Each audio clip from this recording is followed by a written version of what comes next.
Saudações, habitantes do mundo dos 12. Esse vídeo vai ser mostrando como eu completei o sucesso audaz no chefe de calabouço Rei Imagami. Já começo dizendo que os sucessos que eu tenho mais dificuldade são os que limitam o meu movimento e posicionamento. Por exemplo, estátua, zumbi e, claro, o audaz. Como um jogador de Kra, ter que terminar o turno colado em um inimigo me deixa desconfortável. Antes de mais nada, um breve resumo de como funciona esse calabouço, para quem nunca veio aqui. Primeiramente, esse é um calabouço de 3 ondas, ou seja, além dos monstros iniciais do combate, vão nascer mais 2 ondas de monstros nessa mesma luta, sem descanso. É como se fosse um calabouço completo em uma única sala. Segundo, e isso vale para os 2 calabouços aqui de Pandala 3, também conhecida como Reino de Papel e Tinta. Os monstros dentro do calabouço têm muita vida, papo de 20 mil para cima. Quando eles estão quase sendo derrotados, o monstro vira uma flor e invoca o seu correspondente do outro tipo. Por exemplo, aqui os monstros são de papel. Quando eles estiverem quase sendo derrotados, eles vão virar uma flor, ficar invulneráveis e invocar um monstro de tinta, que é o seu correspondente. Para definitivamente derrotar o monstro de papel que virou flor, basta derrotar o monstro de tinta. O monstro original tem uma vida absurda, mas o monstro invocado pela flor tem vida normal, que ainda assim é alta, papo de 6 mil para cima. Portanto, você basicamente precisa derrotar 2 monstros para conseguir eliminar um monstro da luta de forma permanente. Se você deixar o monstro que virou uma flor recuperar toda a sua vida, ele meio que ressuscita com a vida cheia.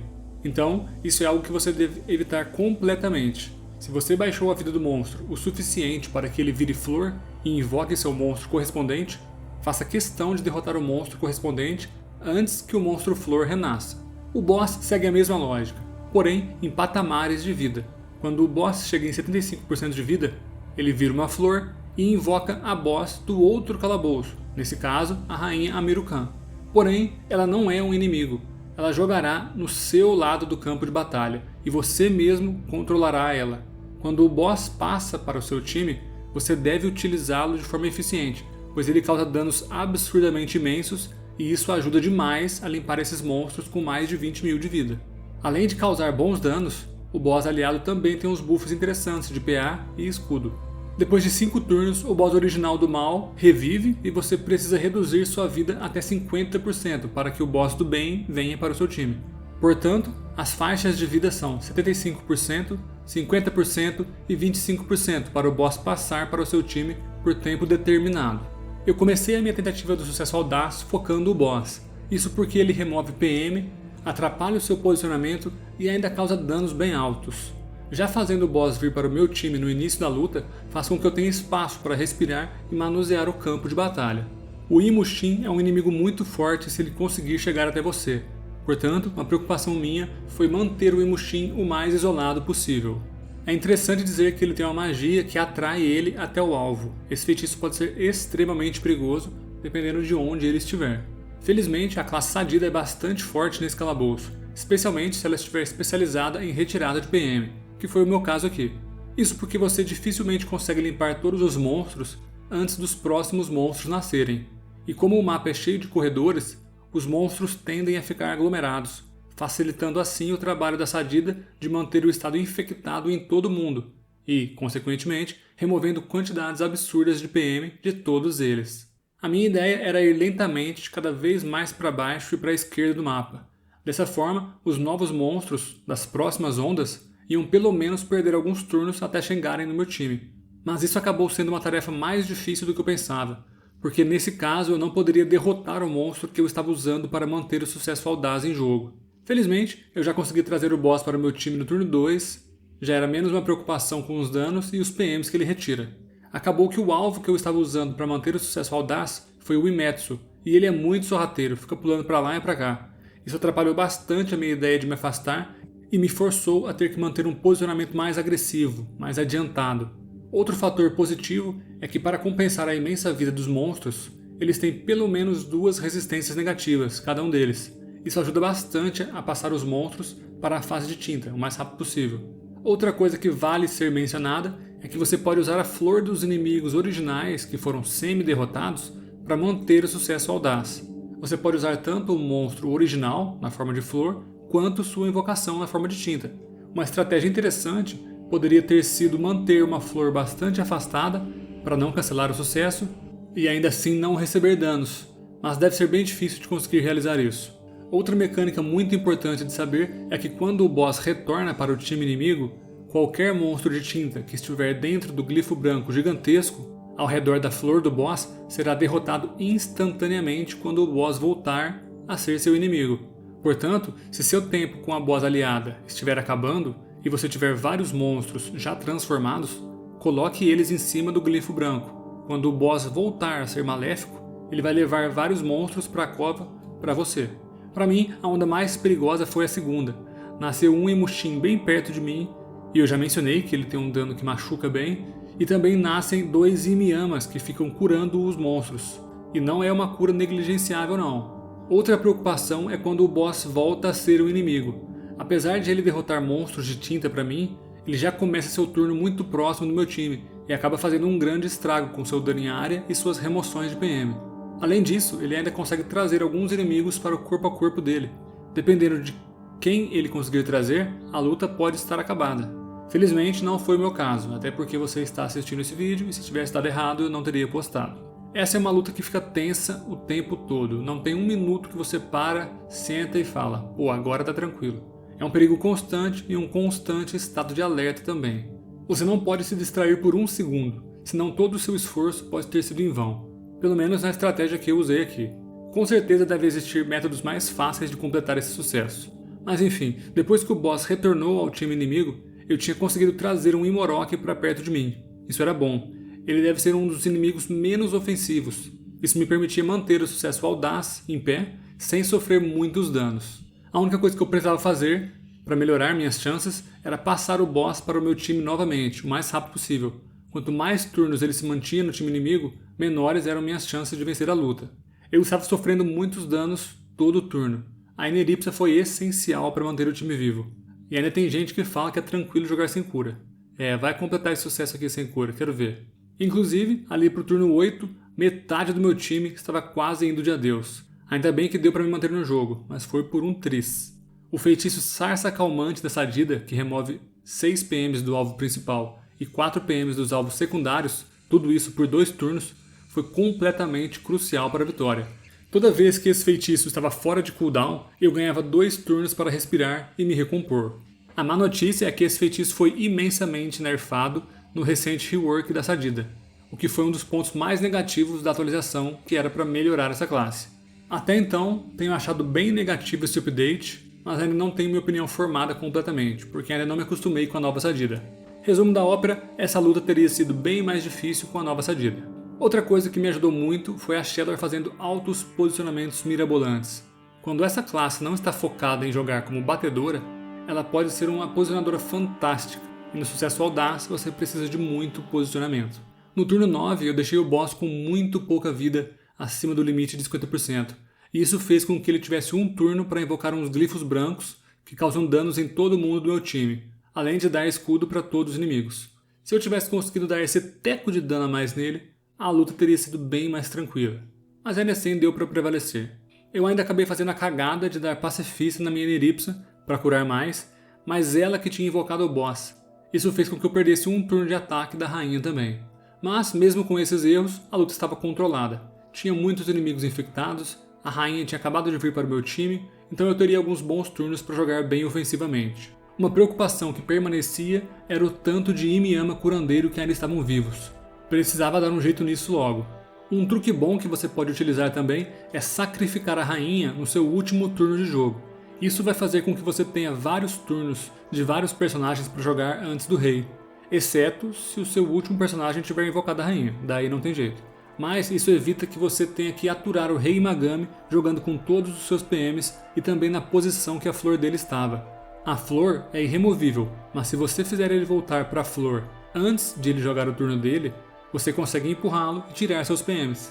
Também vale dizer que você precisa manter a rainha viva se ela ainda tiver muitos turnos para jogar. Se ela acabar sendo derrotada sem que você faça bom proveito do seu dano, o caldo pode engrossar para o seu lado. Ela tem muita vida máxima, então feitiços que curam baseado na porcentagem da vida são ótimos para curá-la. No turno 13 eu estava bastante esperançoso, todos os bonecos com bastante vida, a luta bem controlada, todos os inimigos infectados, a rainha no meu time, mas infelizmente no turno 14 minha rainha foi de arrasta e 2 monstros de tinta ficaram fora do glifo. Mais uma vez, se isso tivesse dado certo, minha luta teria sido muito mais tranquila. Quando o rei voltou para o time inimigo e veio para o meio do meu time, eu achei que ia dar ruim. Mas ainda bem que era turno de Sarça Calmante, que deu para dar uma segurada boa nos inimigos. A Sadida acabou caindo, mas os efeitos permanecem. Se não fosse por isso, eu teria perdido a luta.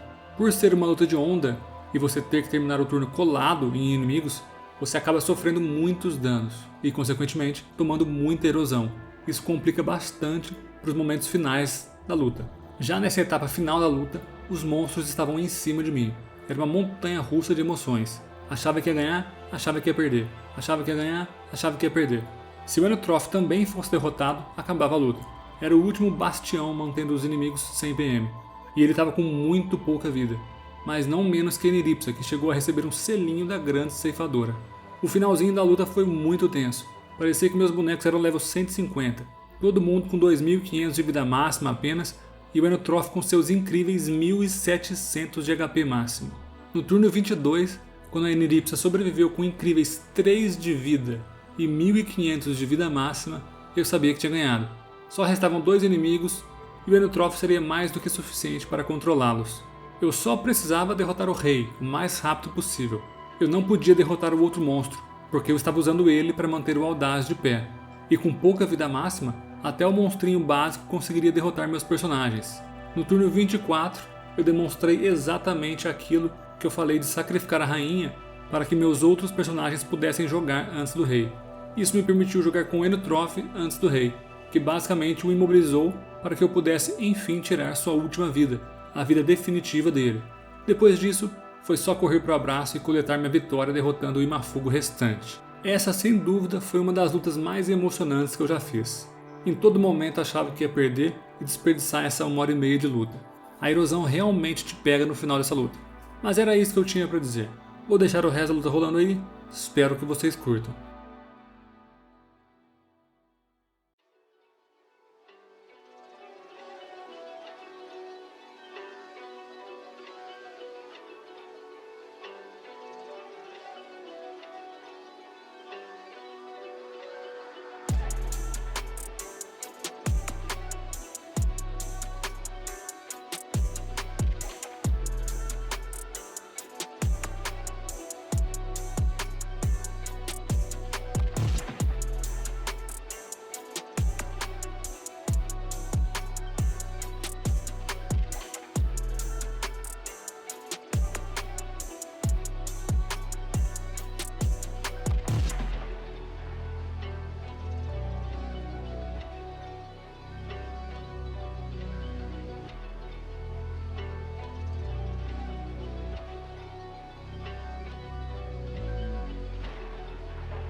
Então é isso, rapaziada.